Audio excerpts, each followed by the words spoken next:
You aim between the eyes, that way you get a nice, even spray. I'm Maximilian.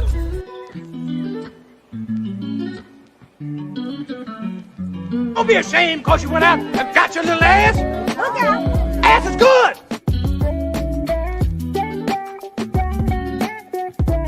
Sound like a personal problem. We ain't trying to hear that. You know who this is? This ain't Nick Ashford, baby. This is Maximilian. Just like a hoe I knew in Detroit back in 62, 63. I go over her house on Saturday night. This love me, man. I come to the door. She's a man. Let's pop in this check.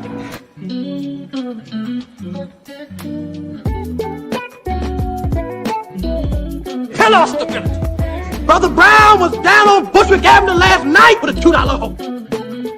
Where the fuck should I really even start?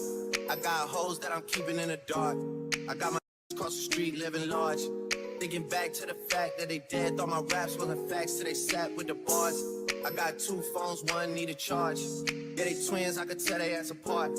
I got big packs coming on the way. I got big stacks coming out to save. I got Lil Max with me, he the way. It's a big gap between us in the game. In the next life, I'm trying to stay paid. When I die, put my money in the grave. When I die, put my money in the grave. I really gotta put a couple in their place. Really just slapped every nigga in a race. I really might tap, really on my face. Lil CC, let it slap with the bass. I used to save hoes with a mask in a cave. Now I'm like, nah, love, I'm good, go away. Ain't about to die with no money I done gave it. I was on top when that shit meant a lot. Still on top like I'm scared of the drop. Still on top and these niggas wanna swap. Niggas wanna swap like it's lost in the watch. I don't wanna change cause I'm good where I'm at. Montage, so I'm always good where I'm at. Porter Jr., Jazzy, Baby J. Tell them when I die, put my money in a crack. Couple niggas kill a skull and collect.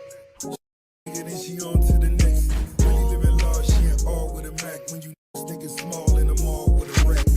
Roll with us if you really wanna get it. Go get a $500,000 in a Sprinter. Phone ringing, door big temple. I got the hook up and there really no limit. Derek focus and you get DNA. Ricky Smell is indicated with the yay. Look, it's just another state case. Bury my motherfucking chase, bang time bounce. Gotta count on my allowance. Snitching, so I gotta rebound it. A nigga dripping like I got $1 zillion. Got the trap jumping like time when I rebound. Then I'm out, and I never talk about it. The homie squad, but we all smoke the loudest. Rich niggas and I'm really being modest, cause the way I do my deals never treated like an artist. In the house, you could DM my account. Hello, hello, hello. How is everybody doing? Welcome to this Aaron Hernandez American Sports Live.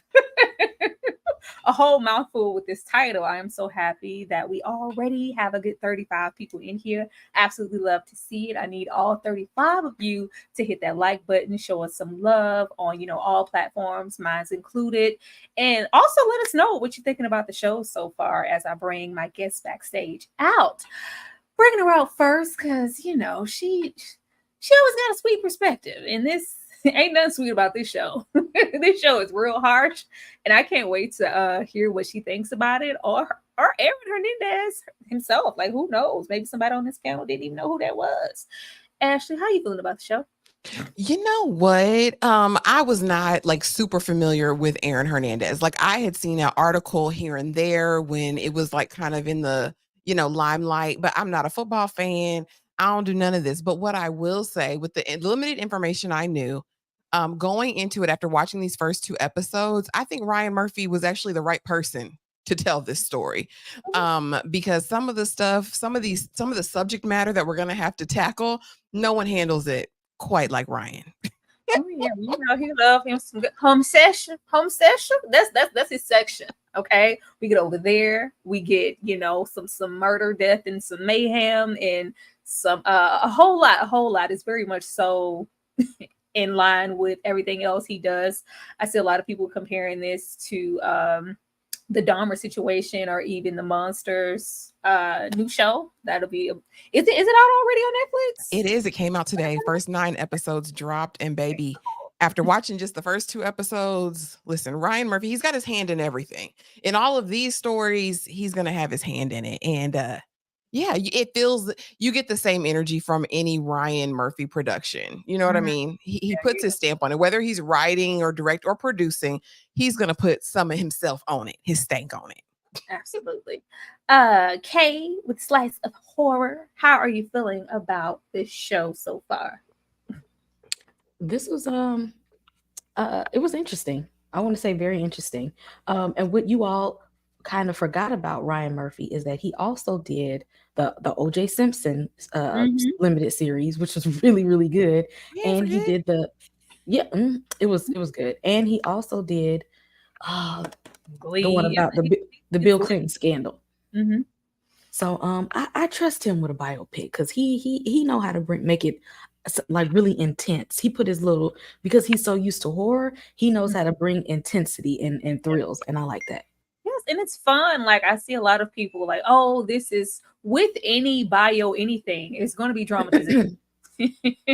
There's going to be, dramatization or liberties taken with it. But from what I know about Aaron Hernandez, because baby, once I saw that man, I had went down like the little rabbit hole. Because when I saw him, and it was through the lens of the arrest, I was like, what, they arrested that fine? Like, look at that nice strong man. What did he do? Like, oh, I don't watch football. I didn't know. I just saw a big strong man in cuffs. I was like, I'm intrigued. Let me see what happened. He, whatever they said he did, he didn't do it. I was like, oh. Tara said, free him. No, baby, keep him where he is. Maybe needed some help. But yeah, I was pretty familiar with what we're going to get here, and I'm just interested to see how he's going to put it in the format of a show. But getting into what we may or may not know, even though you ladies kind of already expressed, well, I'm not sure about Kay. Kay might not, what we already know. There is a history of abuse, football player, tight end to be exact, pretty much turned serial killer because we were collecting bodies. And this was also the first time that I really, because I don't watch football, child, that I really heard anything in a massive way about CTE and the trauma and effects that it could have on football players, and maybe that having a hand in where his mental state was for him to do a lot of the things that he did. Kay, did you know anything about Aaron Hernandez before watching the show? Not well, and then I don't be knowing people's names and stuff, y'all know. But yes, I was very familiar with this case. I just didn't remember his name. But when I started hearing about the stuff, I was like, this was on the news. And America loves football, and so when stuff happens to their beloved football players, it's everywhere. I know what intrigued me to kind of want to know more about him and pretty much watch everything, whether it was a documentary or I think a show that already occurred. I just wanted to know how he got away with it for so long. That's what intrigued me. I was like, why didn't anybody stop him? So that's what's kept me holding on this time. Ashley, anything to add to Lil Baby here? Nothing, but I agree. I said the same thing, and Bay got a little bit mad because I said Aaron Hernandez was fine. Like, I just want to let that be known for the record. That was a good looking man. And I mean, what is undeniable, right, is that experiencing the kind of trauma that he experienced as a young man and then living a closeted, like repressed life can only result in super bad things happening. Maybe not to this extent, but to some extent. So it's just unfortunate and really tragic. Yeah, he was. I think I love the way that kind of plays on your intentions and your judgment for who's on trial, and just kind of makes you check yourself on who can and can't be okay. Like, it doesn't look a certain way. She's like, what? Ain't nothing wrong with that man. Like, it's a whole lot wrong with that man. It's a whole lot wrong. Save yourself. But getting into the show, because we have a whole lot to talk about with them premiering, with them solid. They love a good 2-episode premiere, don't they? At least it was. Give us some time to settle with the show. Paranoia, murder, and a phone call, child. I never told anyone your secrets. We are, being rewarded this Pop Warner Award, Player of the Year, whatever. And we're being awarded this directly after we stretched our friend out and threw him out our car, and we get an additional phone call of, when I find you, it's on site.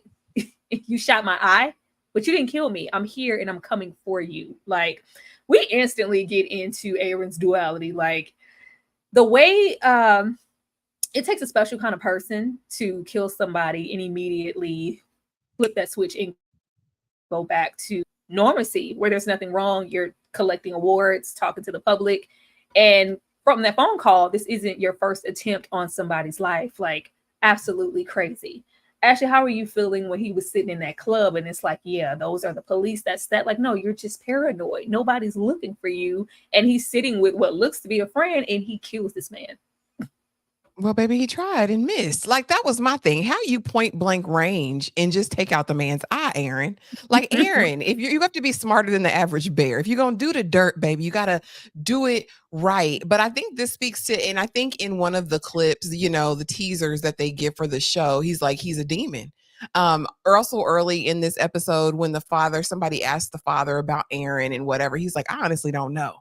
And so I think when you lived a life being in secrecy, always looking over your shoulder, because who's going to find out? If they find out, this is going to happen. We know the pressures from the father. Everything's on your shoulders now. If someone discovers anything bad about you, it's a problem because you got to be better. And I didn't know the Puerto Ricans had the same conversations that Papa Pope had with Olivia. But but no, Aaron, but I think living that life for so long, it made him paranoid. It made him secretive. But sorry, if you're gonna pull the trigger, I need you to know how to aim, because oh boy, said he coming to get you back in blood, baby. It's you know, it's up and it's stuck. You can't miss when you do stuff like that. Well, before we move on, as soon as I posted the show, there was a lot, and myself, because if we weren't familiar with anything, especially with Aaron Hernandez being plastered everywhere, you knew how he looked. So when you see this particular man here of a smaller stature, and he's trying to give Aaron Hernandez, is there a disconnect for you, or are you guys enjoying the show just the same? Again, this is when me and Babe was like, I was like, he's not as fine as Aaron was. Like, I think if you're gonna cast someone, he gotta bring that same level. I mean, this is, you know, okay, but it's not that Aaron that we knew. You know what I mean? But I think this actor is doing okay, but he's not giving Aaron for me. I mean, I was thinking the same thing, but I was like, dang. Who would we call instead? I couldn't really, and I didn't do any searching, but just off the top of my head, I couldn't think like, you know what? Y'all should have called this guy to be Aaron Hernandez. I couldn't think of anybody. Kay, how are you feeling? Is there a disconnect for you? And what did you think about this opening scene and him, you know, shooting to miss? This is how you start off a series. You got to hook people in the first few minutes, because see, I'm one of those people that I will cut something on and I will look away. Sorry, that's the ADHD part of me. I have to sit there and fast forward and rewind and go back and oh my goodness, I missed something. But this one, this was starting up quick, and it was just like, oh, don't look away, you're gonna miss something. But I think it's when you get, sometimes I feel like you can get past a person's looks if they have the talent. Yeah, if they have the talent to pull it off. Because, I mean, Denzel ain't look nothing like Malcolm X. But let me tell you something. You couldn't tell me that he wasn't channeled in that performance. Sometimes you just got, if you channel it right and you act right, you can put us in the moment. And yeah. I think he did a good job of really portraying somebody that was just really, just real disturbed and unhinged. Mm-hmm. Yeah, it's not that I just wish he had a little bit more body, couple more inches, and it would have sold it for me. I just wish he was a little bigger, because he is very small from the looks of it in comparison to Aaron Hernandez. But I can look past it and just enjoy the show for what it is. But I do see a lot of people have a problem with it. Like, I ain't watching that. I'm not watching that. Y'all kidding me? Like, this looks like a child. That's not giving, you know, tight end. But I understand. I absolutely understand. Now, baby. Aaron never stood a chance. Never stood a chance. Not with Dennis walking around. I was happy to see him go. I was like, you know what? I don't know where this show's going, but I'm hoping we ain't gotta be with Papa Dennis for far too long. I didn't want to have multiple episodes and doses of Dennis, because he was getting on my nerves immediately. I was like, yes, let's go on down to the funeral and the repast and get this on over with. Put him in the hole. Put him in the hole. We get into, you know, this UConn and this tradition, this expectations of what he wants both of his boys to be in comparison to what they currently are.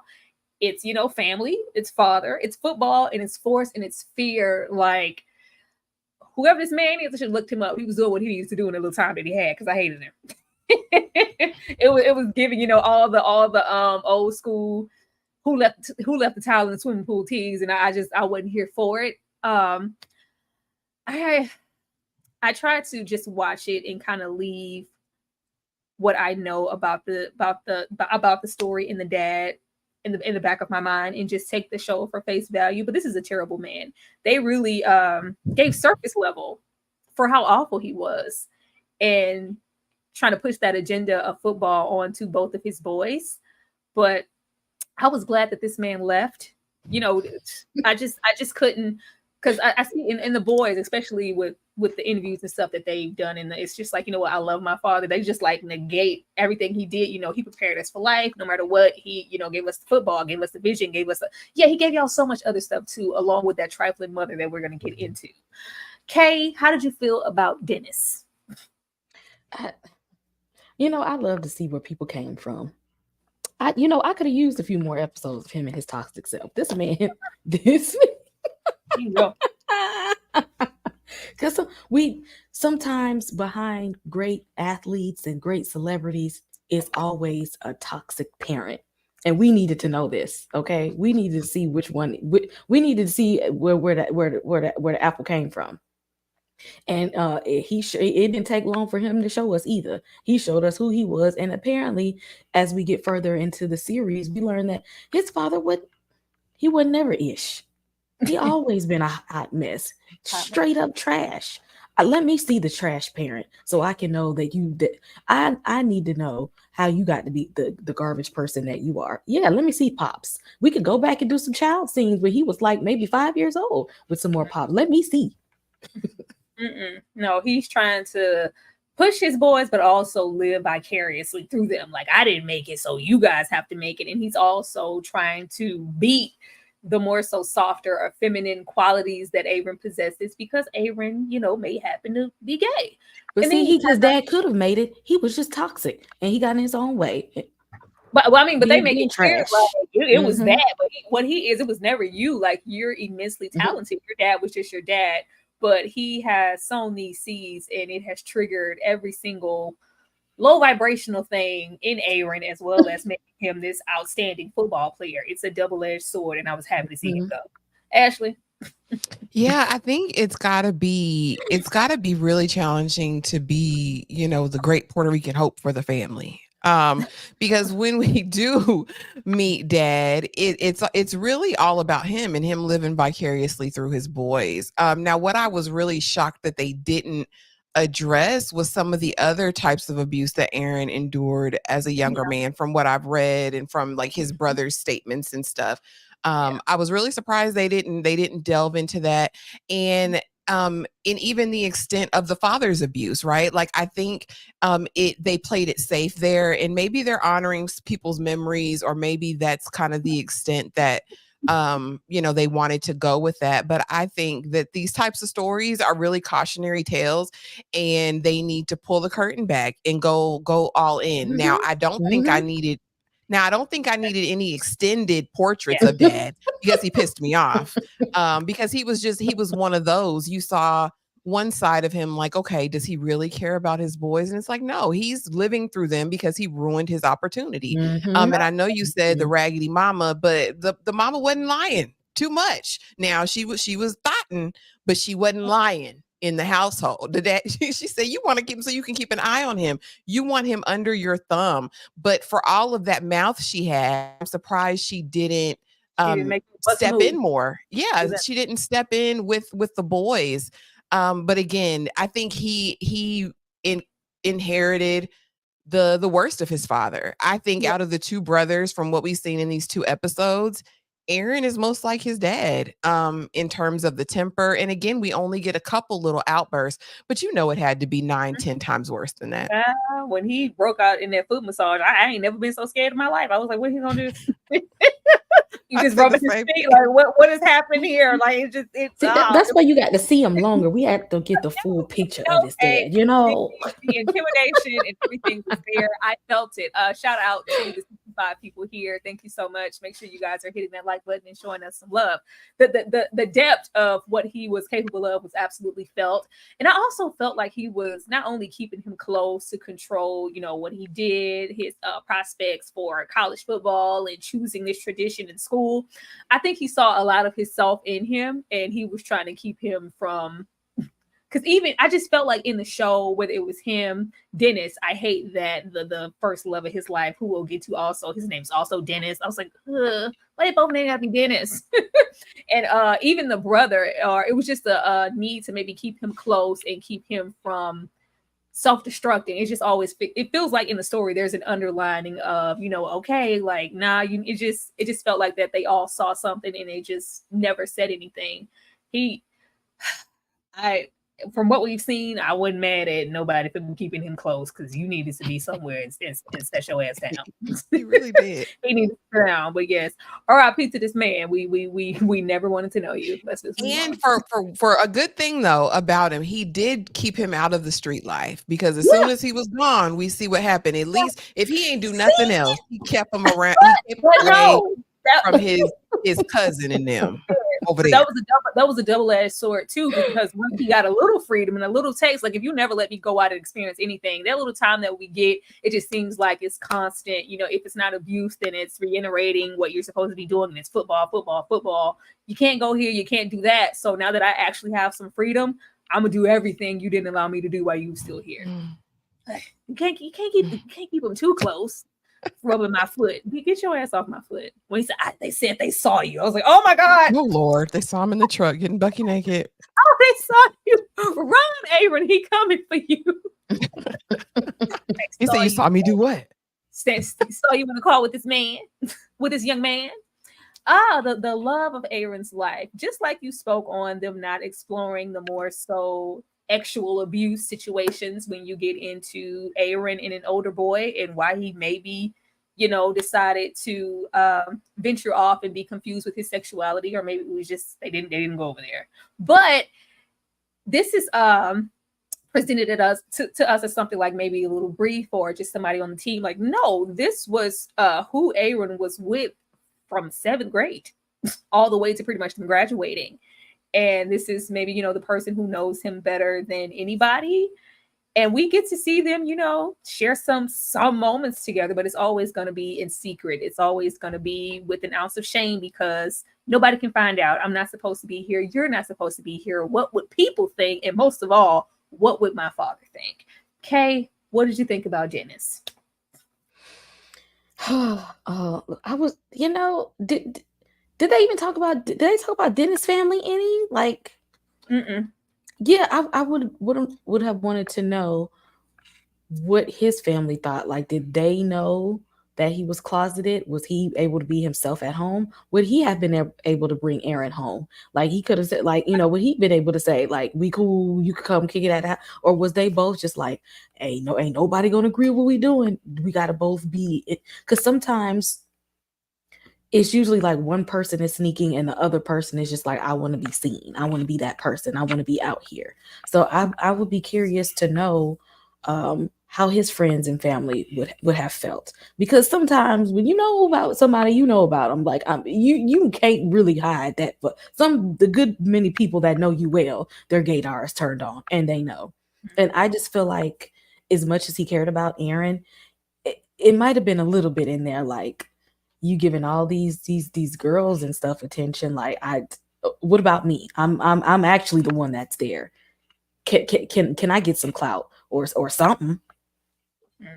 Ashley? I think in this space, he knew what it was. I think what Monique 69 Way say, secret lovers, that's what they are. That's what they are. I think they knew what type of time it was. And I think we kind of also have to remember that the early 2000s, weren't as progressive as they are today. So I'm inclined to believe that neither of them at the time probably wanted. Y'all correct me in the comments if I'm wrong, because I know y'all be up on these stories. But yeah, I think he knew what it was. I do feel like this is the person that Aaron really cared about. And from what you could tell in their interactions, Aaron didn't give what the standard like DL or closeted man would give in these moments, right? Which would be fraught with like talking crazy to him. The most we saw him do with Dennis was laugh in his face when he tried to pull out the microphone earlier.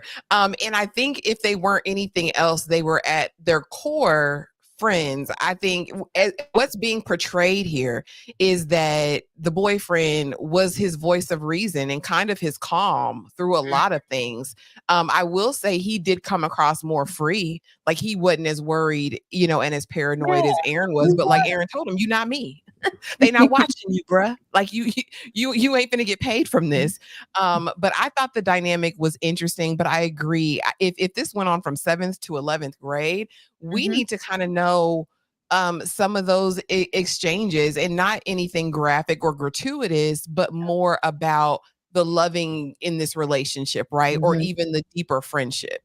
That's what I feel like it was kind of like. When he told him, like, don't go out there getting in any trouble, like, it's just that underlining. Like, I think he knew that he was Aaron's anchor, and when I'm not there, what exactly is this gonna mean for you? Like, I wish they would have went back a little further, because I thought for a second that Aaron was gonna give that stereotypical, like, Brad, get off me, or, you know, just being all, and it was like, no, like this was and this is pretty much his true self and where he's most comfortable, but he's also made to feel ashamed of this. So it's just it's that, and it's just, you know, the what if, and, you know, what if he got to be who he was and who he wanted to be without an open? Would that have changed anything? But with the anchor gone, who knows? But yeah, I could see maybe the family being a little freer. We don't know. But in that garage, he was like, no, don't see, you can't be touching me there. It wasn't given like my daddy could roll up at any minute. it wasn't, you know, it wasn't giving that. But I doubt that they were just clearly and super duper out in the open, because I feel like if they were hanging out that tough since 7th grade, child, Dennis wouldn't have had none of that and stopped him from hanging with the boy, child. I don't know, child. But Lord, I hope we see Dennis again. We probably don't, though. Not the other Dennis. This Dennis. But immediately there is a need to overcompensate. He feels inadequate for, like, oh, this is so like early 2000s. This is so early 2000s. I disdain a whole lot about now, but I love a lot about the progression that we've made, especially like with words like soft. Or if you're not doing this type of quality, you're less of a man. If you're not, we got this riffraff here, these nobodies. I watched him lace that blunt too. I wanted to know what he put in it. What was that? What was that? But yeah, he was smoking that. So we're getting into that also. But which we're going to get to, I think, after this slide, that mama. We're going to talk about that mama. He is, you know, moved out, because at first he was like, no, you can't go to your cousins. You're going straight home. I was like, let the boy go to his cousins. I was like, ooh, don't let him go over there. Don't let him go over there, because it is a free for all to do whatever he wants to do. But he is just really infatuated with proving himself as a man to mask his, you know, true sexuality. But he's going like times 10 with it. And if I hold this gun, if I do this, and it's just like, baby, you ain't got to do all that. You don't have to do all of that. And this is very a product of his time. Speaking of 2000s, the music in the show was slapping. I was getting my life. I was in middle school and high school again. I was having a really, really good time. But when we're getting into overcompensating and trying to mask things, we not only see things like riffraff, we meet people like Cheyenne, the future beard. I'm sure that, you know, maybe we'll get to her a little bit more and see that she was more than that, or that they did share a closeness, because I think even to this day she still speaks about him in a certain regard. But the agenda to even link up with Cheyenne in that way did not present itself until the father passed, and I need to distance myself from all things Dennis. Let me go be with the girl. And I just feel like that's the only reason that she was even considered. Ashley, how did you feel about the riffraff and about meeting Cheyenne? Because I'm sure we're going to see her a whole lot more. The riffraff pissed me off, and the girl cousin pissed me off even more, because it's like, and that was so realistic. A lot of this was realistic to me, in the idea that, you can have people in your life who, you've been sheltered from, shielded from for good reason, but you're like, why? And so you kind of have to go and experience them for yourself to see why. The issue with Aaron is that he has no discernment at all in these spaces, or he thrives in these spaces, right? So like I think them giving him the opportunity to hold that blicky, I said, oh yeah, there goes the crazy. And I think that's what also we could have explored if we would have started this series with him much younger, because this doesn't just happen overnight, and he had ways before this, and I just hate that it wasn't until after the father's ending, right, that we kind of started seeing some of these ways. Because if you're angry now, you were angry then. But the other thing that I thought was absolutely relatable is that when you lose a parent, right, there does become this catalyst to do the things that they wanted you to do to try to make them proud, right? And so I think that is where Shayana came from, or came in at. And I will just make this little note. I didn't know what the original Shayana looked like until the people in the comments were like, why'd they cast her? Girl from Star. And I looked at her and I said, why did they do that? Shayana was actually a brown-skinned woman, and I do think they could have done a better job with that casting. But I say all that to say, even reading her statements after that, it apparently Aaron treated her well. She has no ill will against that man. If there weren't anything, they were friends. And even in these little interactions that we're seeing, he's very kind, very gentle, very sweet with her, which is kind of interesting. So I'm excited to see what happens, with their journey. But definitely a beard, baby. Definitely. She don't know it, but that's what it is. Oh, she said up until he was arrested and pretty much told her in a letter, she had no idea that he was gay. Okay.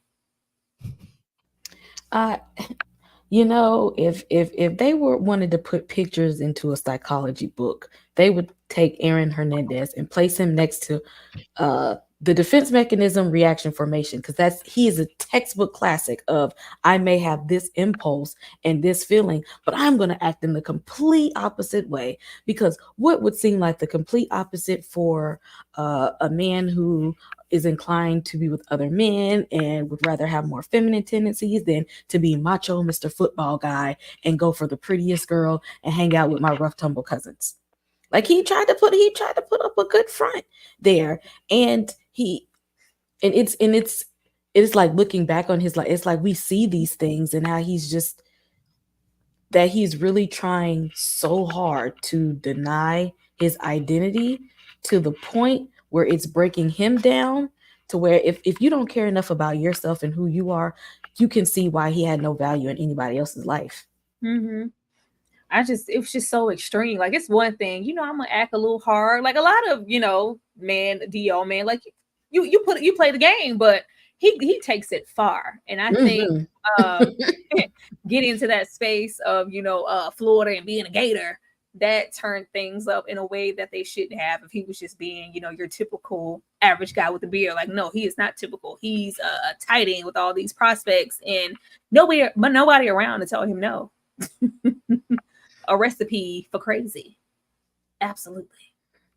Let's find. I hope that mama's next child, because she needs to be. She's here.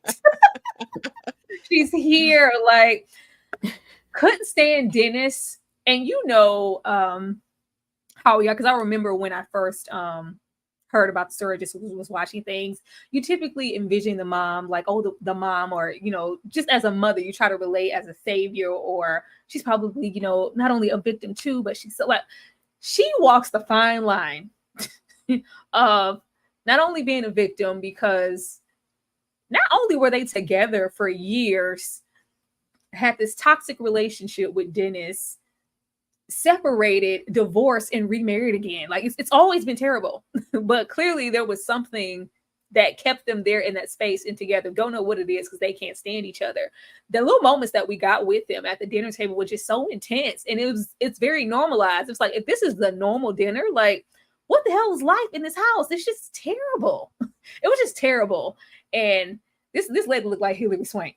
Anyway, I was like, is that him? I was like, that is not Hillary Swank. But I just I didn't know how to receive her or what to think about her, because clearly she is abused and misused right along with her boys and the husband, but she's also complacent and not the best mother, not putting him first. First of all, we already keeping it in the family.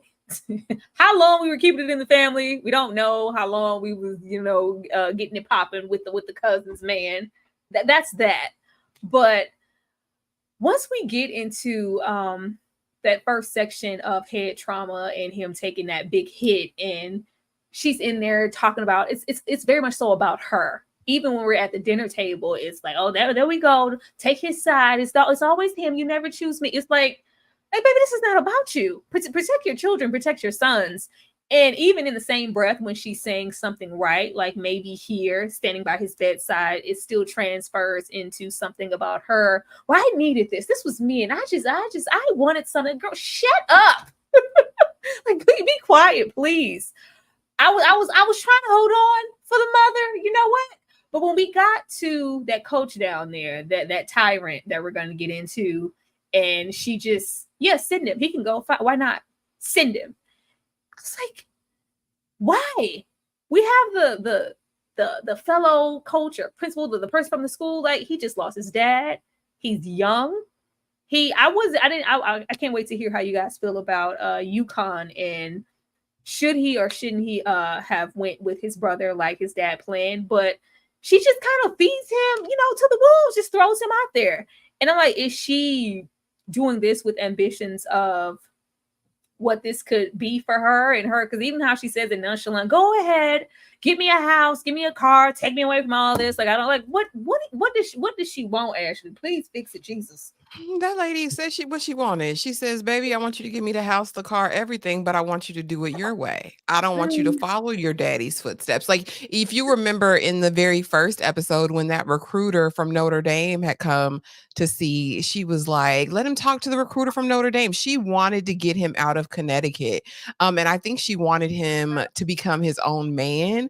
But that also speaks to her as a mother, because if you knew your son, you knew that wasn't going to be best for him, and that he was going to need to be weaned kind of out of the nest. Like, he's not one of those baby birds you can just drop and go out in the world and be free at 17 in damn Florida. He's one of those you need to kind of walk him through it a little bit. But I think she wanted really what the dad wanted, which was to be taken care of. I think she wanted a better life. I think she wanted him to be successful. And this coach is coming with all these promises that, I'm going to take care of him.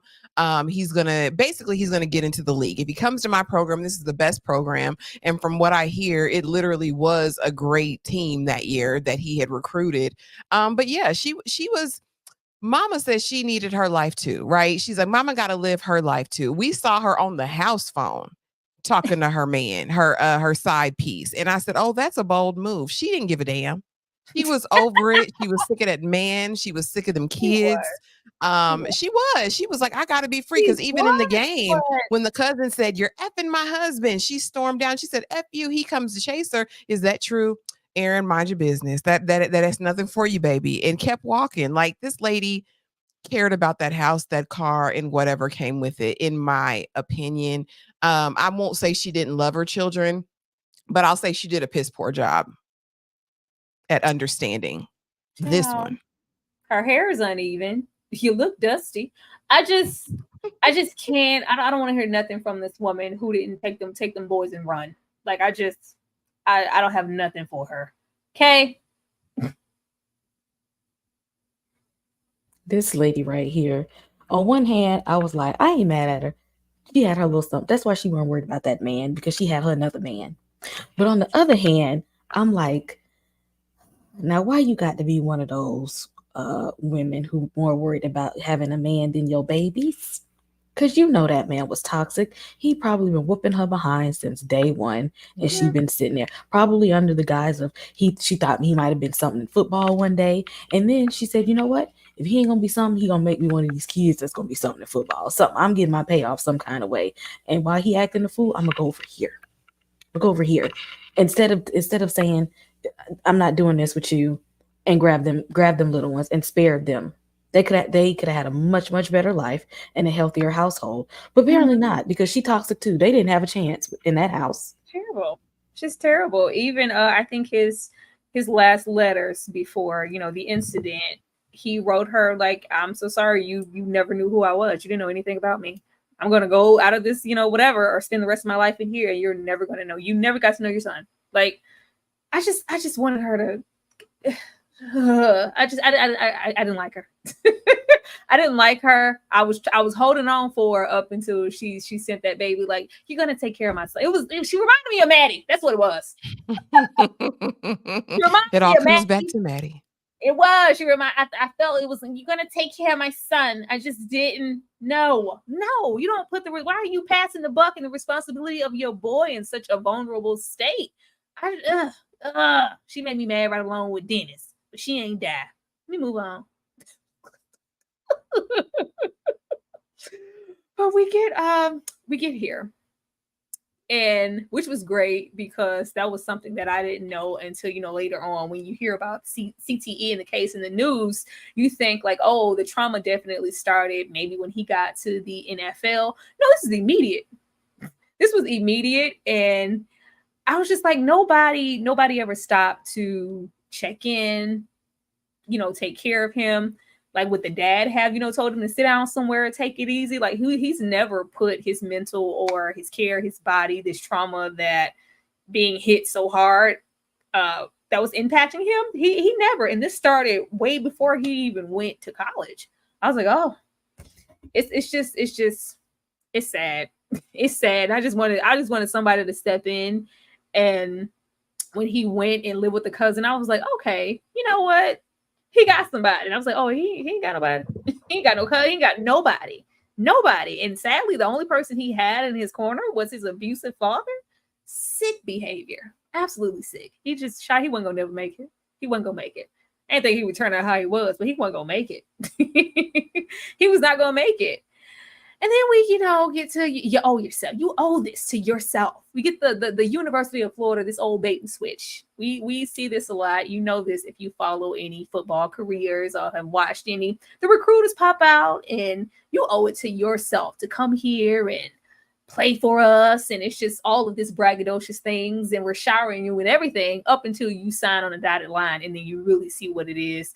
Poor Aaron. Like, I was like, she ain't go with him. Like, he's just alone. Like, nobody wanted to go with him to check it out. Or if he was as great as they said he was, and he was presented to the world to be, one of the best tight ends ever, there had to be other people knocking down his door to see if, you want to come to our school. But he went to this first school, first off the block. This is new. This is not Bristol. It's Florida. It's women. It's I'm alone. I get some freedom. Hell yeah, I'm signing on the dotted line here alone by myself. Somebody should have went here with him. Am I wrong? I feel like somebody should have been with him. No, you're not wrong. I think that, at the very least, have your older brother who's been in college a couple of years go down with you. We say what you want, but the older brother is the only one that seemingly has a little bit of sense at this point, in my opinion, in these first two episodes. But yeah, typically when you tour school, your parents come with you, you're introduced to the campus, the safeguards that they have in place, what the athletic program is all about. You go to a nice dinner, you do something. And she just said, no, just take him, and he's 17 and he'll be all right. But to echo your point, as far as the CTEs are concerned, I think it's problematic, because as soon as these babies are in Pop Warner, or I guess just a little bit after, when they start taking hits, they're susceptible to brain injury from that point on, and it just gets progressively worse. And it's not just, early onset dementia, Alzheimer's, it's impulse control issues, it's aggression. There are so many things that go into it. And if you think about all people, like my sister, her youngest son was bred to play football, and he plays at Penn right now. But he's been playing since he was a baby. And if you just think about the impact, the hits, he has to be checked regularly to make sure that, his brain is okay. It's wild. And I don't know if I had a son who was playing, if I'd be okay with that risk. Like, it's so scary. And then send him to Miami. Knowing all of this, send him to Miami, like with all these wild players sitting penises on people's foreheads. Oh Lord. It's too much to handle. It's too much to handle for anyone. He needed his mama to be there at least for like a week or two with him to get him acclimated. It just upset me because even in that same breath of the coach knowing and the mom knowing, like, was he not just told to sit down and rest? It's just like, no, if what how does, you're going to take care of my son? I know you're going to take care of my son, coach. And if he doesn't come right now, the deal is off the table. He'll never make it to that. Like, how is that conducive in the same breath? And you let him go with these folks? Ridiculous. Okay.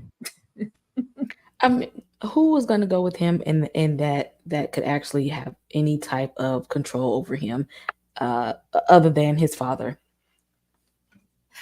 who wasn't there? Like who honestly would have been enough powerful influence and who cared enough to help him be more responsible? At this point, he didn't even have anyone else to kind of rein him in. So he was just, kind of flapping in the breeze here.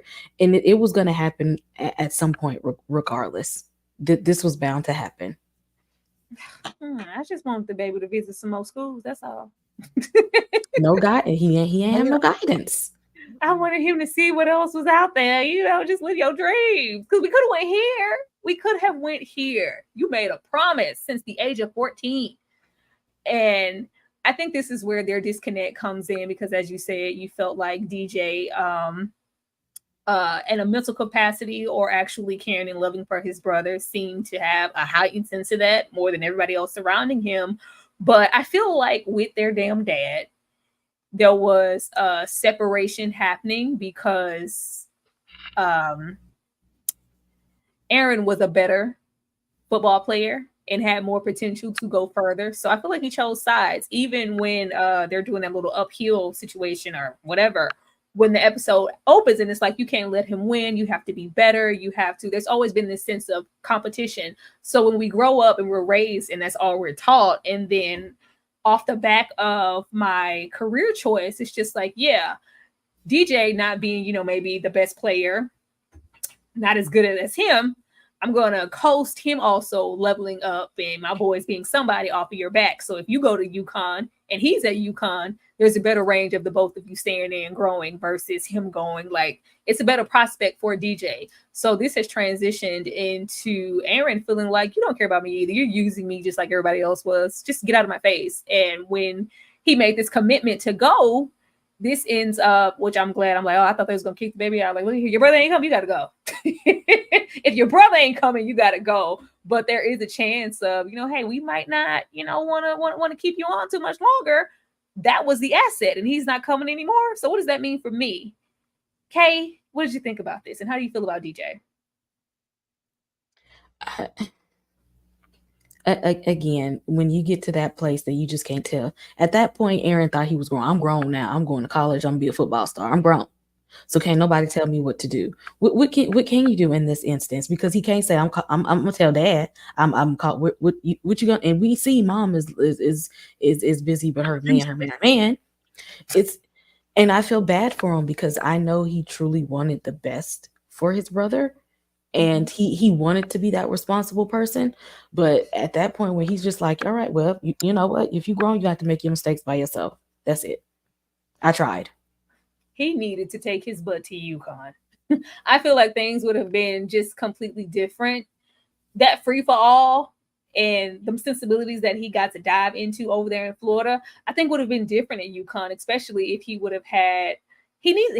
Aaron needs an anchor. He first of all, we're still just 17. He needed that, somebody to ground him and snap him back, keep him, on the straight and narrow, and not give him so much freedom. And it just was too much all at once. He needed to take his ass to UConn. I feel like maybe circumstances would have been different. Ashley?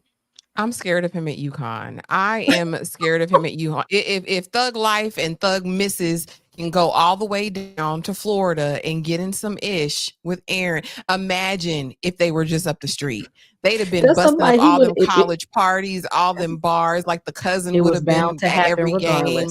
I feel like I think it would have been worse, sir. Really? if he had stayed at UConn. Yes, because we can even tell in this relationship with his, even though DJ's his older brother, Aaron checks DJ all the time. He ain't listening to DJ. And I think that gutta influence, the gutta influence would have been the primary influence. I think he would have been deeper in the game. He'd have been rolling around doing drive-bys. Aaron would have been doing the most if he stayed. Look at what he did later. You know what I'm saying? It would have just been worser sooner, I think. I don't know. It probably would have been. I just want to find some hope. I want to find a silver lining somewhere. It's even when which we'll get into in that second episode, and him, no longer being that big man. It just felt like UConn was going to cultivate and take their time and give him time to grow and just pour into him. At Florida, either you want it or you're not. Either you get it or you're out of here. It's just, no nonsense there. And there was just maybe a more of a sense of family and promise there. Especially, I just wanted to try. And then you go on a team full of criminals. Like, you go on a team with a rap sheet. I said, is this a football program? What are you doing down in Florida? And we end off this episode. Off his first episode with the if it's meant to be, and he sees his dad's reflection in the driver's window, and we get into what we already know. Like, not only is there a sense of paranoia, but Aaron is extremely mental unstable, and nobody's paying attention enough to notice. Because as long as you are playing football and doing what you need to do on that field, we could give a damn. He is troubled. He needs immense help, immense therapy. Nobody's paying attention. And I can't even say that, because if it's nobody, you would expect the family, the mother, no. Even when it maybe comes into DJ can't even get close enough to see or notice anything, because he's too busy trying to go off and do his own thing. Mama trying to get her house and carriage and run around with the brother. Dennis is dead, in the dirt where he belongs. And that's just not enough care being shed on him. Even when he looks out the window and he's saying bye to boyfriend Dennis, and Dennis is just looking like, oh hell, like this is the end of the road, child. Some stuff is about to pop off. Before I get into episode 2, let me show you guys what we got coming up. I feel like we say what we have coming up, and then it kind of goes out of, one ear and the other. So moving forward, I will try to give you guys a visual to go along with the schedules for what y'all needs to be looking for and when y'all needs to be looking forward. We'll be right back.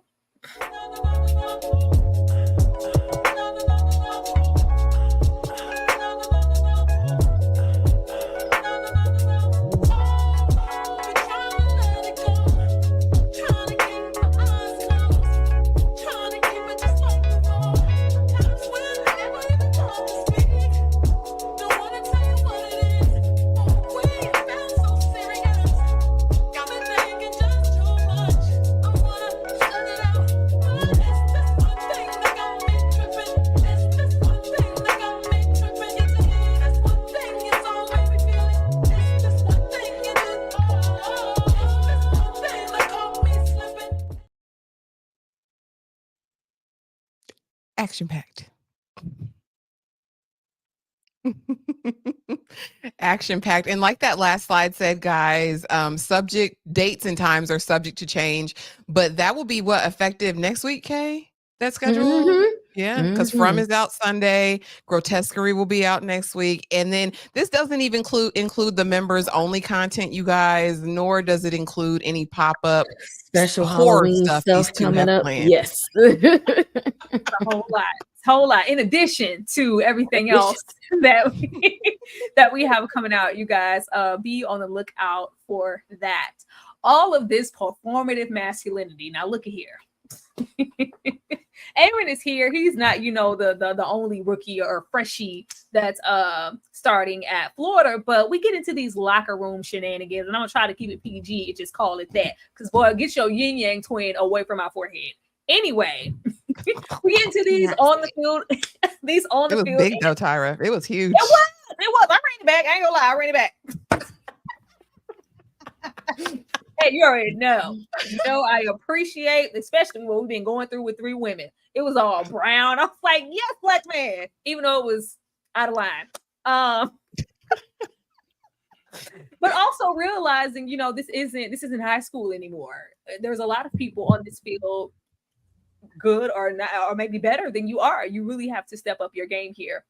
But what was sticking out like a sore thumb to me was just the performative stuff of it all. Like, I didn't told my honey several times, like, I'm not coming to them little games. Like, why y'all gotta smack each other doing games? What are we smacking ass for on these fields and on these courts?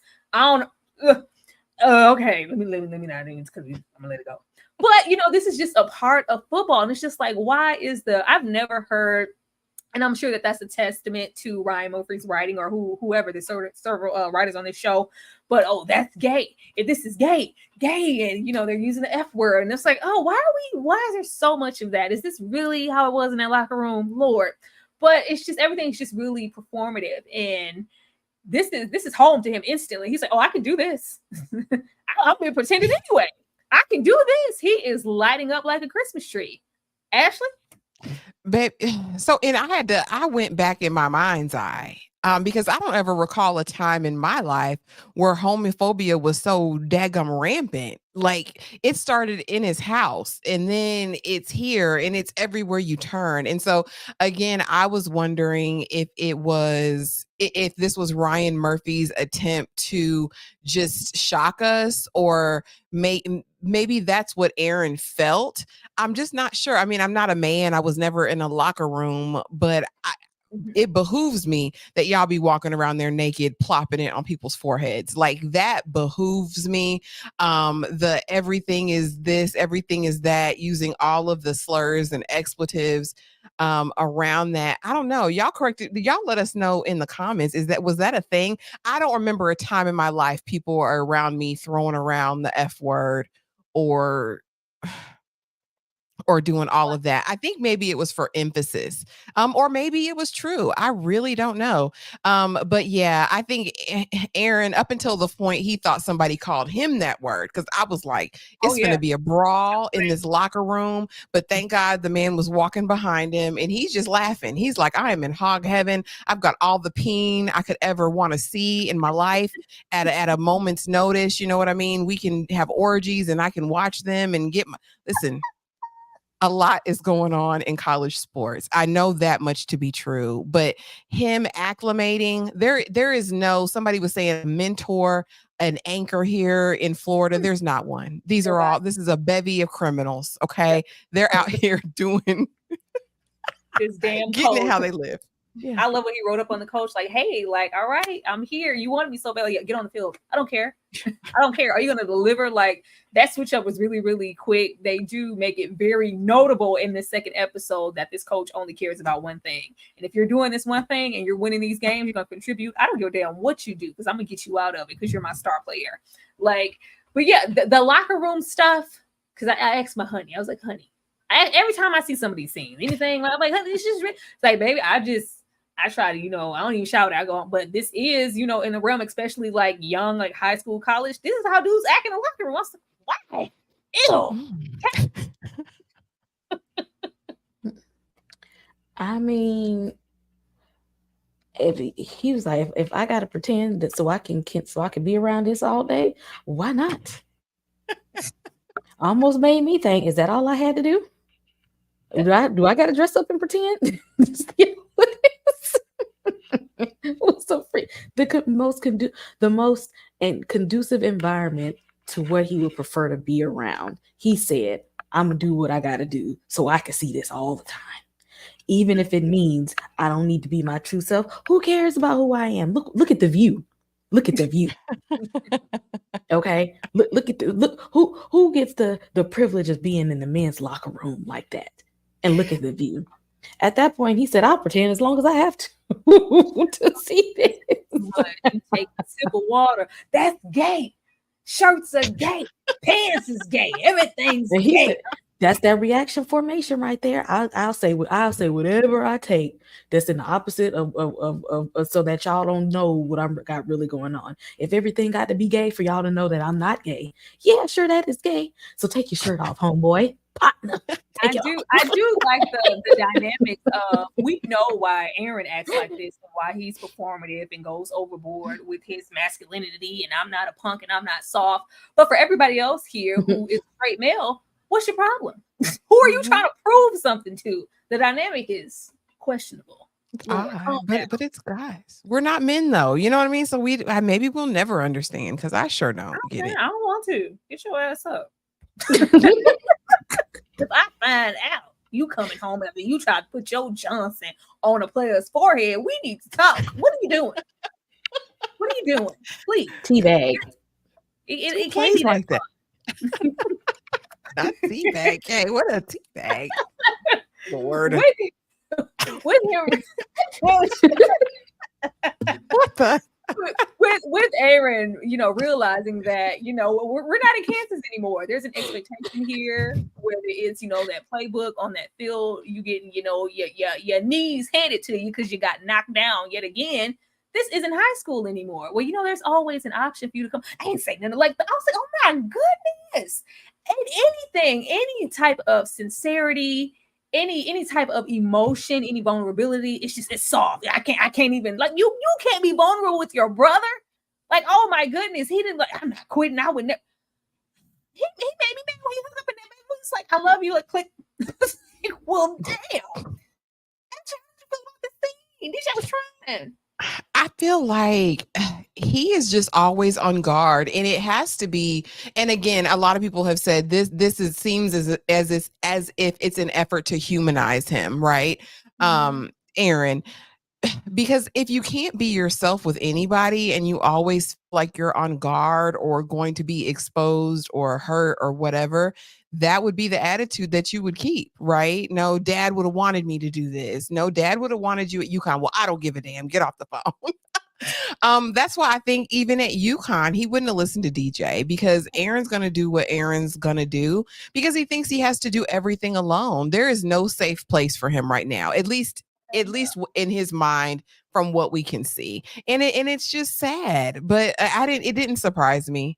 Because again, he seems like the more dominant brother, even though he's the younger one. Because he overcompensating. I just wanted to know, like, would there have been more penalty at UConn, or would you have been able to run rampant and do whatever you want to do, just like down here in Florida? Was any, like, are the coaches different? Everybody's cut from the same cloth?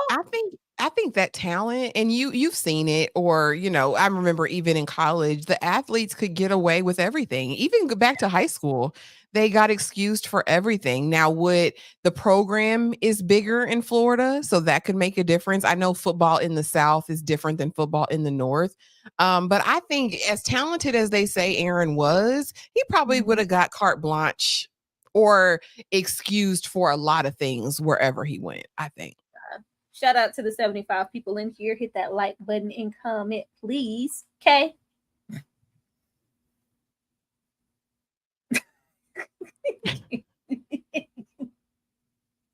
Okay, it's still muted. While she long thinking.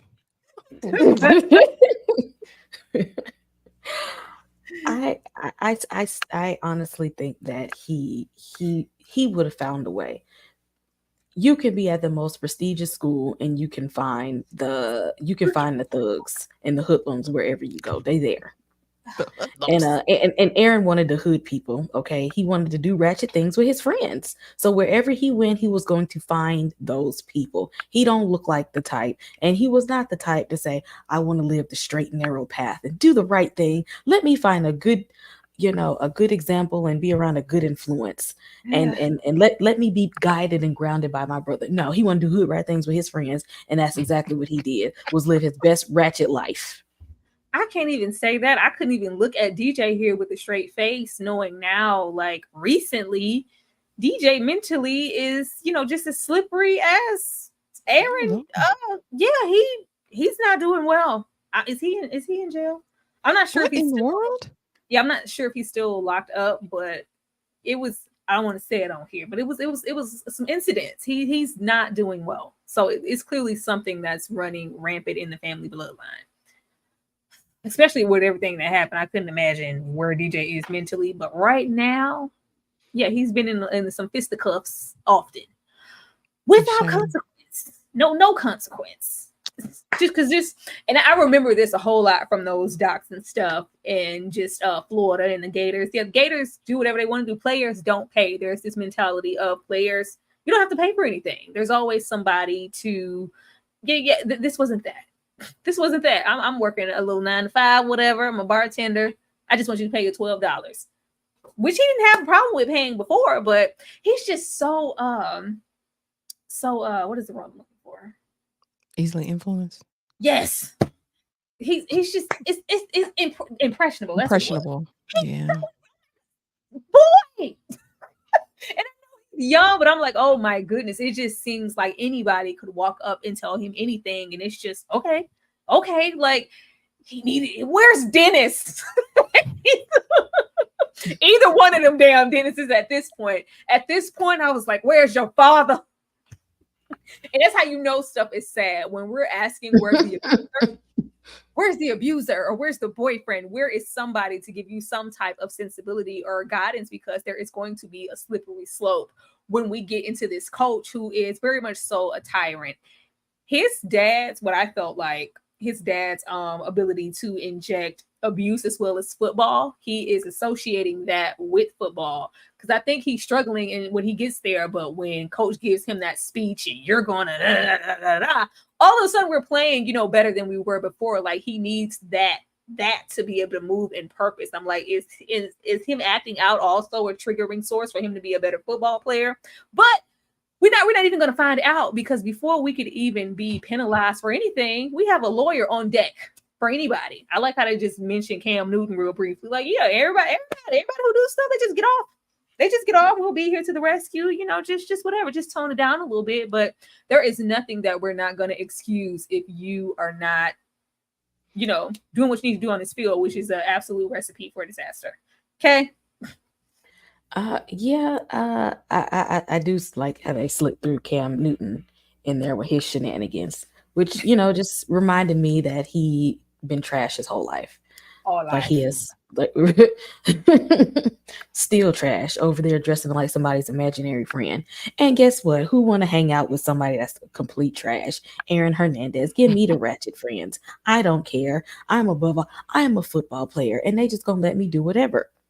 And I think that for him, it was attractive being under the thumb of his dad and being in that strict household so long. It's like, wow, I'm not going to get in trouble for this. My dad isn't going to come down here and punish me or beat me if I act like this. Let me see how far I can push it.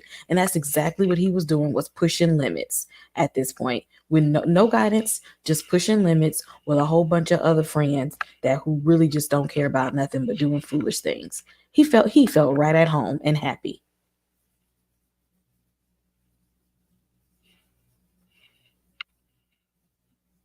I've always felt like football be like the plantation. I've always felt that way. And this is no different to me with Coach Meyer, because I ain't want to be the one to say it. I ain't want to be the one to say it. But it's like, as long as you get on that field and perform, I don't give a damn. These scenes really pissed me off, because we don't just let him off this easy. I was like, you are setting a terrible precedent for Aaron. And kind of to your point, and Tyra's, this is all about conditioning. This is the man that Aaron has been conditioned to be by his father. I think that's why he responds to this coach yelling and being aggressive with him, because that's what he knows. And that's what caused him to perform in the past. But yeah, this was all a recipe for his disaster. Aaron needed a strict program with a coach that was going to hold him accountable, that was going to put him on the bench. And I didn't believe the little fake scene with Urban and his wife. And he's talking about, oh, if I don't do this though, I let a guy go who tried to gouge someone's eyes out. Like, Urban, that's your own morality speaking and trying to chime through. You're miserable, and you'll do anything to have them perform on your field for you, in the field for you. It definitely did they show them in class at any point in time? Because I know the way I beat, the way my mind wandered. I'm like, did we ever? We saw Cam in the dorm because he was stealing laptops. No, Cam was stealing laptops and getting arrested by the popo. That's it. And then he puts on this show like, I want to now make my program safe and better and all of this. It's cap. You don't care what these young men do as long as they get on your field and win a game so you can buy your wife Dior or whatever you said she was accustomed to having. I'm sorry, y'all. The internet is lagging over here, apparently. Or something's happening over here. But I had to. But what happened? All I hear is raggedy laptop. We talking about where was they at? Where was them boys in class at any point? Did you see them in class? Did you see them pick up a book? Oh, you know what it is. Do they even have to go to class? I like that they put up the facade of, even when on the sit down on the couch with the mom, he was like, well, what about his education? Like mentally and even mentally, emotionally, and education wise, he's not built to leave and go, well, yeah, we have programs where they don't give a damn. They don't give a damn. There ain't a program the first. That's just, the last thing on anybody's mind. Did you guys, everybody go here with these lack of consequences? Child, he said, you ain't doing what I need to do, Cam. You can go. I'd rather keep Aaron than hold on to Cam Newton. You can go. Although I don't like Cam Newton, I said that might be kind of racist a little bit, but Yeah. Wearing shirts are gay and so am I. This has to be exhausting. Like, I know that this is college life and this is regular behavior. It is never a point in my life where I've been, with some girl, we finna all get it in this room together. For what? I need privacy. I just don't. But I know that this is very, very typical. But he is enjoying college life. Ain't no class. We are drinking, partying, and you already know how it is. These are the star athletes on campus. It's not, they got the pick of the litter. This is not anything he wants. It's not, I want to reverse. I want to be what a woman is. I want to be a man. I need to be a man. Dennis is too far. Let me go and seek out what I want to do online. Now, of course, this is Ryan Murphy. We know Ryan can get a little nasty. Ryan gonna push you every single time and get graphic every single and make you time. Uncomfortable and just he got to. But this was interesting to see that impulse for his his true nature that never subsided. It wasn't even like, I'm just gonna, how some people would be like, I don't want nothing to be able to be unveiled where I could get caught, where I could, like, no, these things are in his phone, on the laptop, on anything. I don't want anybody to physically see me, but as far as I'm concerned, I'm going to continue with this. Like the fact that we had the ass was there, everything was there. We were inside the woman. Still, this is doing nothing for me, because there is that narrative of, I even seen that when I posted this, like, there's no way they trying to make that man gay. He wasn't gay. I was like, Did you watch him? And not just, this show, because Ryan Murphy's going to Ryan Murphy every time, but I don't know why there's such a problem with accepting that Aaron, Hernandez played football and he was gay. And I was like, well, why couldn't he have been gay? I said, it was like, because he had a father in the house. I was like, okay, I know who I'm talking to. Let me get off it. Let me stop messaging this person. But Kay, how did you feel when we instantly left that orgy and went for some self-pleasure online? How much do you need, boy? How much? That was a lot just then. That was a lot. I'm like, what else do you need? What else do you have left to give? Man, ain't you? That was, I think, you told me when you got this has to be exhausted. I'm like, ain't you tired? Well, when I said exhausting, I meant in the sense of concealing his true nature. Clearly, he wasn't tired, Kay. He wasn't tired. Not sexually fulfilling me. Like, did he even, reach his climax with that girl? I doubt it. With how he came up in here, the fact that he just, but the way he was looking at the teammates, it wasn't the same, Kay. It wasn't. I couldn't get my intimacy there. I couldn't even look at him too long, because if I'm looking too long, then I'm gay again. I gotta, I gotta look away real quick. I just the fact that, I just think it's confirmation. The fact that he couldn't reach a sexual peak in that place, and we're getting it verbally through confirmation of a message. This brother was gay. Ashley. When he was looking at Big Boy's man boobs, I already knew, and they were making eye contact and giggling. Yeah, sir. I don't know, and This girl was like, "Ain't you tired?" he gotta What more be, do and then you he start, and need? then Ryan Murphy, the director gonna go in with these shots tight, and he like, oh yeah, that's getting it. Look, okay, now I'm And gonna do hold the it, shot. and I'm like, how long we the gonna be on this? the one hand in the laptop is wild work. The laptop has been properly defiled and besmirched. Throw the whole thing away. And then my only other note for this is, why are you picking this man with this bird chest? He was not even cute. I was like, if we're gonna pick somebody on the internets on the day of AOL, dial up is what it looked like, and a flip phone. Why are we choosing him? Now, whether he was, bi-curious or ultimately gay, from what I've read, when he was in the Pinta, he admitted fully that he was homosexual. So, I mean, You I gotta say know it right. there may have. Ashley, you gotta say it right. How'd I say it? You gotta say homosexual right. How'd I say it? You said homosexual. Okay, say it right for me, and then I'll repeat it. You gotta say homosexual. Homosexual. Yeah, Is that it? Yeah. So I mean, whatever it is, he liked the peen and the peen liked him. I just question his choices. That's all. Oh yeah, I thought at best for a long time that he was bi, but I think more and more in the further that you get into the story, I think it's confirmation, not just with this show, but in general, he preferred men. Them gals were nothing but cover-ups. Yeah, absolutely. But he was gonna get Ashley in that bird chest. She can't. What, he's supposed to have a buff brother over there? He was supposed to have somebody fine. You looking at big titty dude when you trying to get one off. I was like, is he turned on by Big Boy? Like, where are we going with this? And then this is who he matches with on the site? No, that don't. One of these things is not like the other one, Aaron. He don't even look like your old man. He just want that old man. I don't think it mattered who it was.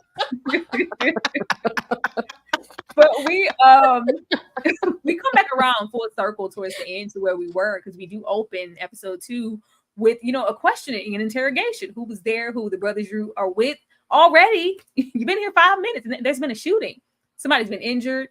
We already got you off of the case for hitting the bartender, and we already know what kind of energy he's coming from, because he's looking for coming up behind his father Dennis, and Dennis took that charge and no snitching, and I'm definitely not going to say who was there, and I don't have to anyway, because the lawyer is right there behind that good old glass to get me out of this situation. And not only that, we are hella useful now. It's just not about getting this random player, the whatever string out. No, my star player that is my current tight end, he's injured. I love how he was like, yeah, get him off the field, Aaron, get in there. I don't give a damn. Get him out of here. It was slavery. Replace him. Where's the next one? Get him out of here. I don't give a damn. Get him out of. Get on out of here, boy. The one that can run. Come on out here. Child, Lord. Oh, the boy. way that none of the players take heed. It's just like, this is standard for football, which is just absolutely sad. Even the contracts for sports, it always gave slavery. It always gives slavery. Absolutely. Mm-hmm. But he's useful now, so we're gonna go in for him even harder. But it just says a whole lot about Aaron, that he's finding solidarity and comfort in this, like these random riff-raff. Like, it's just trash. There's just so much, opportunity for what he could have been, and we are attaching ourselves to this nonsense. Just absolutely problematic, and he is so happy that they're there. Okay. I don't know if y'all pay attention to sports or sports TV, but if you've ever watched the football training camp or combine, it looks a lot like the chopping block. Okay, we trying to see how tall you are, what you weigh, how fast you can run, what you can lift, who you can take down. And you have all of these, and majority white football team or owners and head coaches observing you, how much they can push your physical limits so that you can make them some money. They don't care about your well-being. They don't care about no CTE. They dang near don't want you to have health insurance or none of that. And so this boy out here, just all types of just screaming mental illness, But all you care about is he gonna bring us the championship ring. Mm-hmm. That's all I want to know. Because up until this point, the coach has been warned several times, not even just about Aaron. You need to do something about your players. This isn't okay. We constantly have to get them off. But he says in the same breath, would you be saying this if we were actually winning games, if we were in the lead? It's only a factor because we're losing. But he's being warned, and he's not doing anything else about it. It's like, no, this is my starting lineup. I don't give a damn what they're doing. Ashley? Yeah. I think we know what they're going to do, and college football is even worse than the NFL, in my opinion, because you are working them and not giving them a daggum thing. I mean, an education, okay, fine, but y'all are making millions of dollars, some of these programs. Anyway, as far as Hood Rat 1 and Hood Rat 2, Thug Life 1, Thug Life 2, who came down to visit, why are you inviting them down there? They're talking about the lot lizards that they smashed on the way. Who gives a damn? And then I can't use gang language on the channel, but what are we doing? And why do you have them at a college? Why do you have them at a college bar? You take them to the hood in Gainesville, wherever that is. You don't bring them around your people. But I think this was home. I think this made him feel like he was like a piece of home. He likes this crowd. He likes the thug life. He likes beating people up. He likes pulling out the blicky. You know what I'm saying? He likes that they're rough and tumble. Because I mean, first of all, you guys are disrespecting this woman as she's walking by, and get mad that her man or her friend or whoever jumps up to defend her. And the next thing we know, somebody's unalived behind it. Like, these are the worst of the worst. Why are they there? To bring you down, to get you kicked out of school? Like, and Aaron just eating it up. These are my friends. These are my people. Even the team was like, who the F are these people? Get them out of here. Get them out of here. Losers, just agents of chaos, came to snatch, deceive, but he don't know no better. I was like, why he can't, which maybe we'll see, because we do have, who's the player with the and said he must be gay. He's he doesn't sleep with women, and he's always constantly quoting the Bible. Tebow, baby. Yes, Tebow, Schwarzenegger child played him. Yeah, with the John 3:16 on his face. Maybe we'll see later on. He'll because I don't know too much about their dynamic, but yeah, like I do like that there is a little separation. Like, you can have these type of players, and then you can also have John 3:16 over there. We aren't all like this, because everybody here is just absolutely terrible. But hey, honey. But in the end here, which I think we are getting here, we have to make an example. We have to make an example. You have to do something. Even the wife, yeah, you like these clothes in this house, and if I don't win no games, we don't figure something. We can't lose all of these possessions, all this stuff. Well, you gotta make an example on the team to let these people know to fall in line and that you mean business. What we're gonna do is go on over there to Mr. Steal your laptop. It's like, well, damn, all the stuff they be doing every single day and week on this campus, and jail and arrest, and you're gonna let me go because I stole a laptop? F you and everything you stand for. Like, I'm getting the hell out of here. But we have to do that. I'm like, who is this supposed to be an example for? No, but nobody felt this. He gets suspended for one whole game, because we need him out there. We can't suspend him for too long. But this was the signal for Aaron to go, oh, hell yeah, I can do whatever I want around here and no consequences. I'm about to turn up even more than I was before. Okay. This is what I heard when he called Aaron in his office. He said, you see that guy right there, your friend Cam? When you commit thievery, then you go to jail and you get kicked out of school, you get kicked off the team. But now, when you hang out with thugs like that guy over there, what's going to happen is you're going to get the worst punishment ever, okay? So guess what? No candy for you after practice, okay? No lollipops and Skittles for you. Got it? Now, next time, you better do better and you get your treat like everybody else, all right?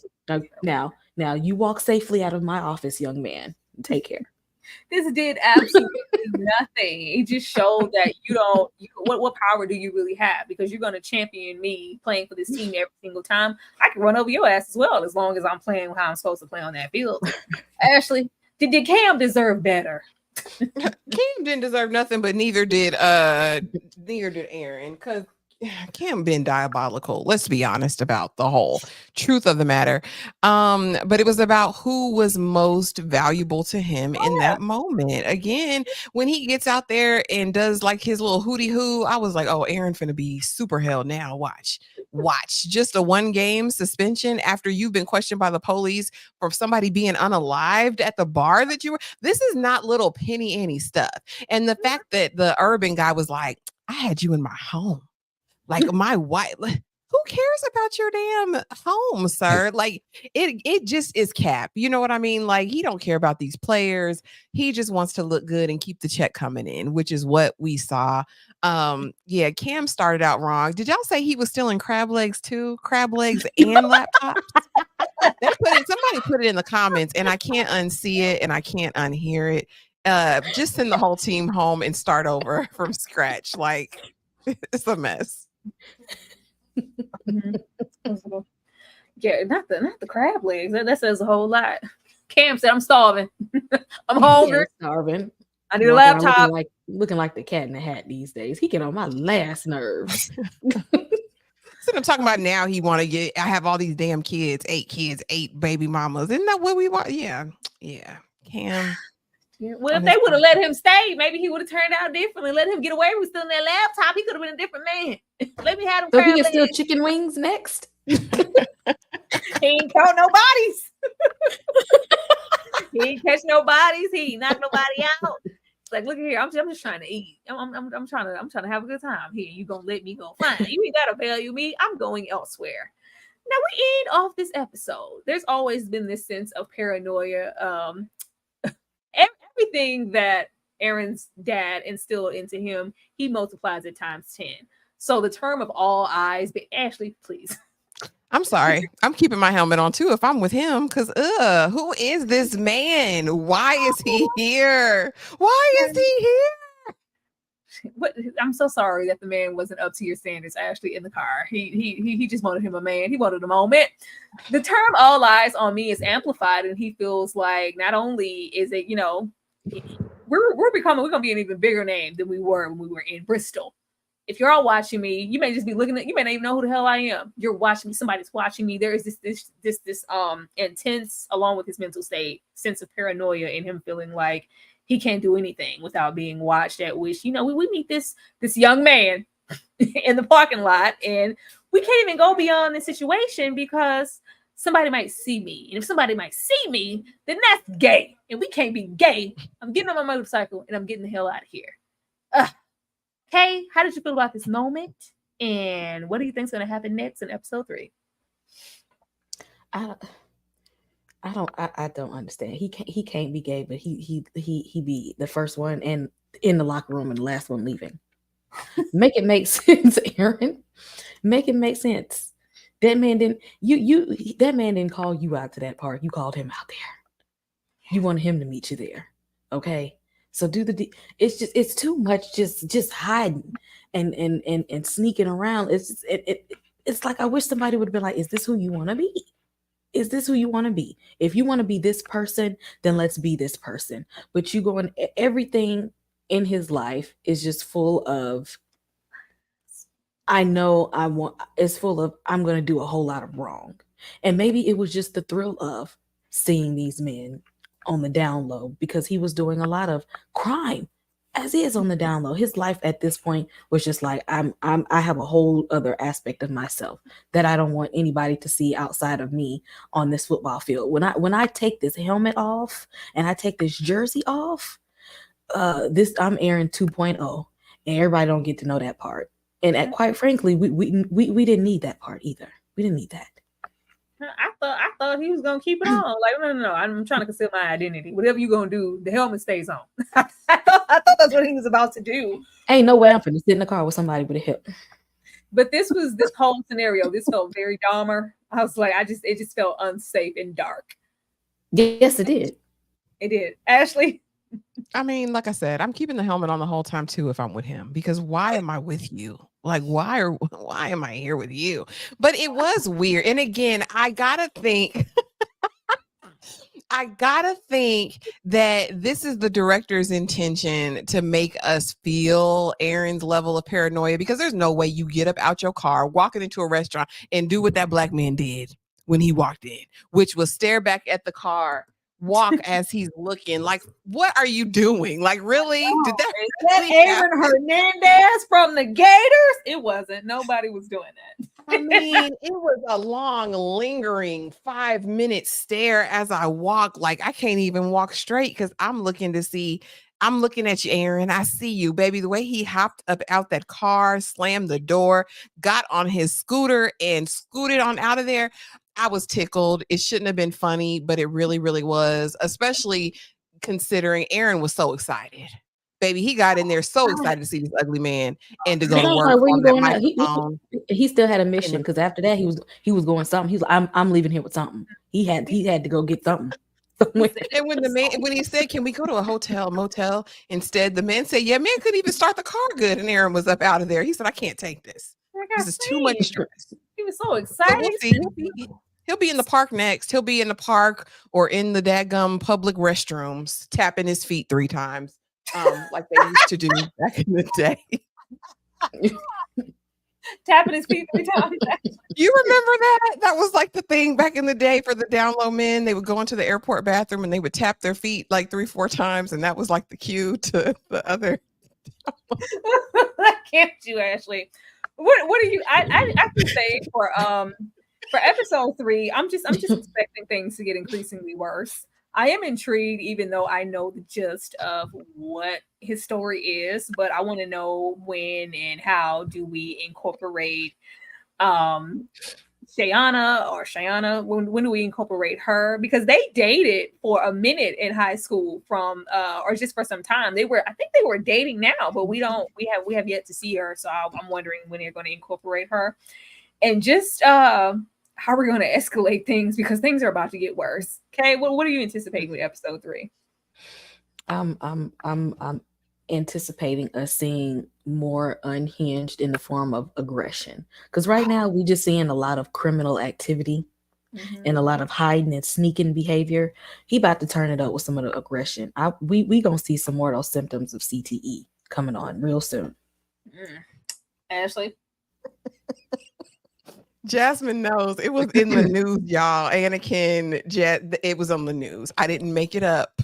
He got caught tapping 3 times. I knew you didn't make it up. I remember it. Just the fact that you remembered it. I was like, Ashley, it will be Ashley. Go ahead. Indelible mark. But no, episode 3, there's going to be some reckless sexual stuff going on. He's going to bust it wide open by episode 3. I know Ryan Murphy's formula. We're going to get something super graphic next episode. We're also going to see Shayana. I want to say that when I was looking at the previews for next week, I think she is going to go down to Florida to visit. So we're going to see how he navigates this. And I don't know. I wonder how fast the progression is going to be, because we have 10 episodes? Is it 10? Yeah. So we have a long way to go. So hopefully we get to kind of really rest in his college years and see how this all played out. But yeah, it's going to be salacious next week, y'all. So just be tuned in.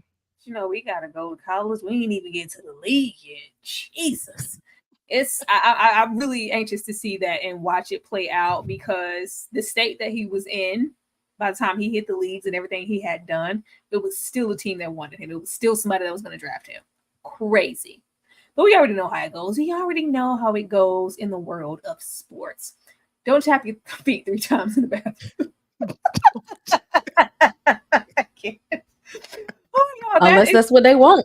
Yeah, don't you want. But you might just, I don't know, you might just be feeling the spirit. You might be tapping your feet at the wrong people. Now, Ashley said, don't do it. Just do a double tap. Tap them, twice on the pike. Tap 2 times on the ceiling if you want me. Just don't tap your feet. Don't tap your feet. You guys, that was episode 1 and 2 of the American Sports Story. Let me know how you guys felt about this recap and how you guys feel about this episode. These 2 episodes, what are you anticipating happening with this story? Are you liking the progression of it? Please don't get down there and go in on little Aaron Hernandez. That man is doing the best he can. He's doing the best he can in this role, and I'm not mad at him. I'm just interested to see how he's gonna progress when it gets into the more hideous sides of Aaron's behavior, because he becomes a whole menace. I'm interested in that. But let me show you guys some love. We got up to 80 people in here tonight, and we absolutely love to see that. And we are gonna be right back.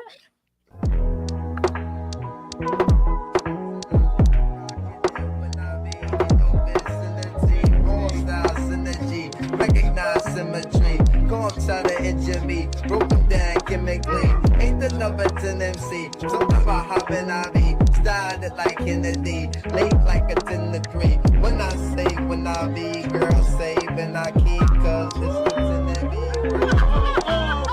Way out like Tennessee. Take me to a place called the BK without pause or delay. Get run like pin relay. Don't deal with he see, she say. Working for no cheap pay. The most that beat play. This is what the streets say. Hey, Mr. DJ, play that devil Mogan. All right, Kay, I'm gonna come to you first. Let the people know what's coming up tomorrow. Go ahead, Kay. Tomorrow at 12:15, 12:30, my interview with Harold Perrineau from the guy from Best Man, Link from The Matrix. He was also in Lost. Y'all know the guy. That interview is dropping around 12 tomorrow. And then tomorrow evening is Reasonable Doubt episode 6. Saturday, Killer Khan horror panel, and then members only watch along movie night. Y'all, we're going to be watching Vampire in Brooklyn together. Us three live, members only. Get your snacks, get your pajamas, get your popcorn. If you were there last weekend, you already know how it is. This is going to be a fun time. Y'all, we going to get some good laughs watching Vampire in Brooklyn, kicking off spooky season. So y'all stick around. We got some stuff. And then y'all know Sunday is the double feature of Fight Night and 3 Women. Stick with us. Hit that subscribe button. I'm this close to my 1K. I need y'all to hit that sub. And join the memberships too.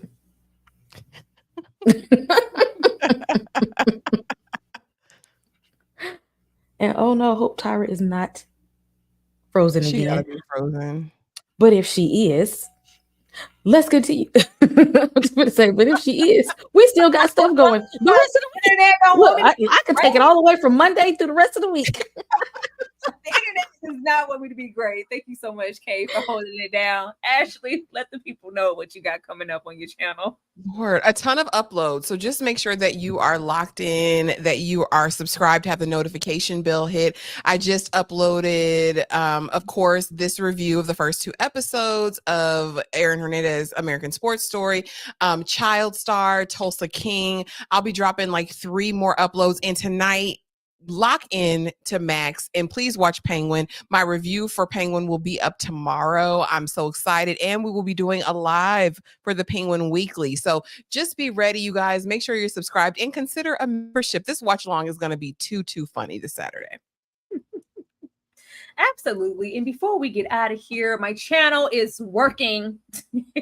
My channel is up and running and working properly, and not just the sense of a live. Your girl can drop OG videos again. So Sunday, I will be dropping Welcome to the Dollhouse, and that following week, I will be dropping a review for Training Day. Be on the lookout for both of those. I'm so excited, y'all. Y'all don't know the sigh of relief. Y'all don't know the sigh of relief in the I go through hell in my life. I go through hell that I've been through to get stuff back up and functioning. And let me I don't want to say too much, but I want to stay there because you can't put no juju on it to say nothing about it because then YouTube snatch it back because that's what they be doing over here. But it's working, and I can't wait to hit you guys with my old school videos. I miss y'all, and I miss those video formats, and I hope you guys engage and support me just the same. And while we sitting here, there's a new member. Somebody became a member. Thank you so much. Who's this? Anybody know who? That's mine. That's mine. That's Mr. You got a sweet pea. Yeah. Please You got a sweet pea. become a member and support the channel. It's a really, really good time. Good times are ahead. Good times are ahead. It's a signal. That's why my channel is doing what it needs to do, because good times are coming. Good times are coming, and you need to be a part of the members only everything on somebody's channel to join in on the festivities. Thank you so much. Is that Za? Esther, for becoming a member. We really, really appreciate it, as well as Luna. Let me shout out. I didn't even see. They're trying to see that vampire in Brooklyn on Saturday. This is gonna be fun. Naked, the whole of Babylon. It is gonna be fun. I'm really, really excited about it. And shout out, it's not here anymore because I've had to refresh it several times. But thank you so much to Luna for becoming a member on my channel, as well as Ashley's. We definitely you hit us with the three. Come on, Luna. Hit us with the 3 times. Hit us with the 3 times, Luna. We really, really appreciate that. And everybody who has became a member in the past, week or so. Like y'all have no clue. Y'all have absolutely no clue. But we will definitely see y'all tomorrow. And the day after that. And the day after that. And the next day. And the next day. Y'all have a good night, and remember, we will be back here, same time, same place. Let me end off on the schedule, just in case y'all didn't get a good look at it. Y'all have a good night.